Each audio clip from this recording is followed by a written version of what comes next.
Good morning.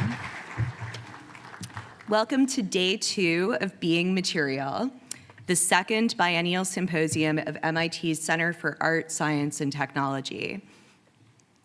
In 1995, Nicholas Negroponte, who joined us yesterday, predicted a future where being digital would mean that our lives would be ever more shaped by what he called the global movement of weightless bits at the speed of light.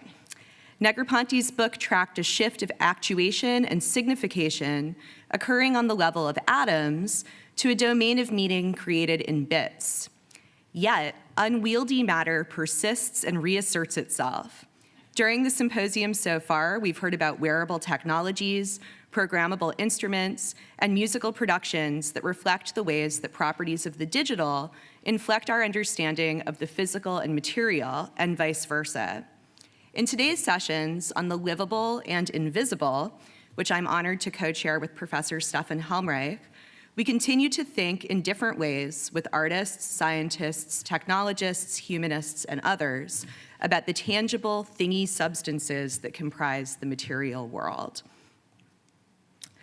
I'm pleased to introduce the first panel this morning, which will take a variety of approaches toward the world of living material.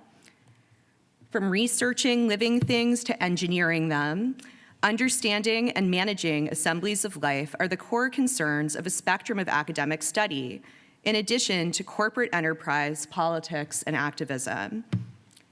The environmental conditions that foster life may be treated as resources to be harnessed as safeguards against scarcity, the matter of artistic inspiration, or pattern forms for thinking about the built environment, and the artistic and technological design of urban landscapes was one of the core concerns of Kepish when founding CAVS, which we heard about yesterday.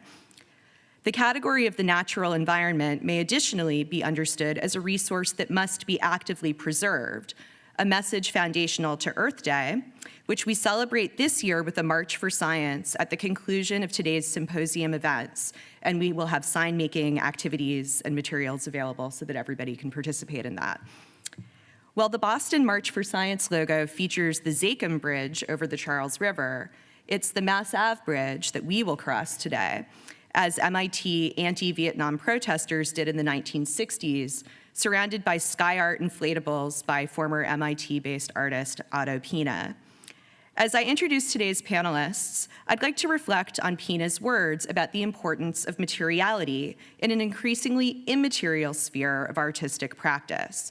He said, "Not all art has to be immaterial to be mentally expansive and mentally productive. To deal with immateriality for any artist, you have to know everything about materiality."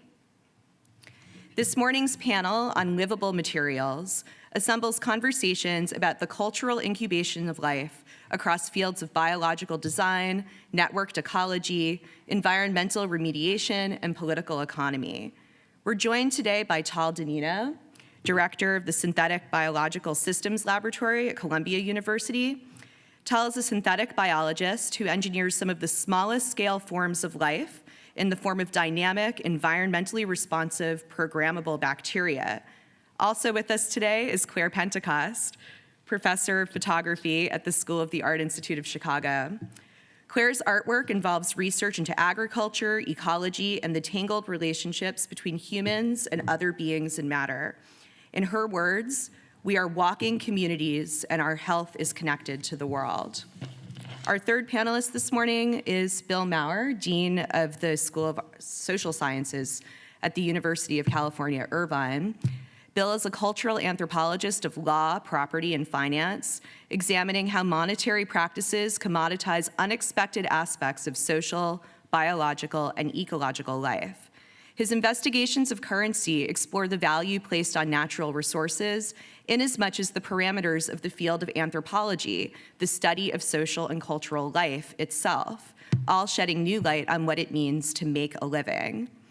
Conversations about the material entanglements of body and environment, nature and culture, resource harvesting, and environmental impact have become ever more urgent.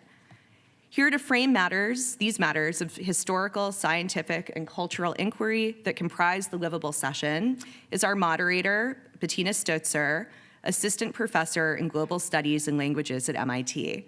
Bettina is an anthropologist who works on the intersections of ecology, globalization, and urban life. She will frame the panel to come with some introductory reflections about how livable material is defined from within and without through forces of desire, appraisals of value, and assertions of solidarity. Please join me in welcoming Bettina up to the podium.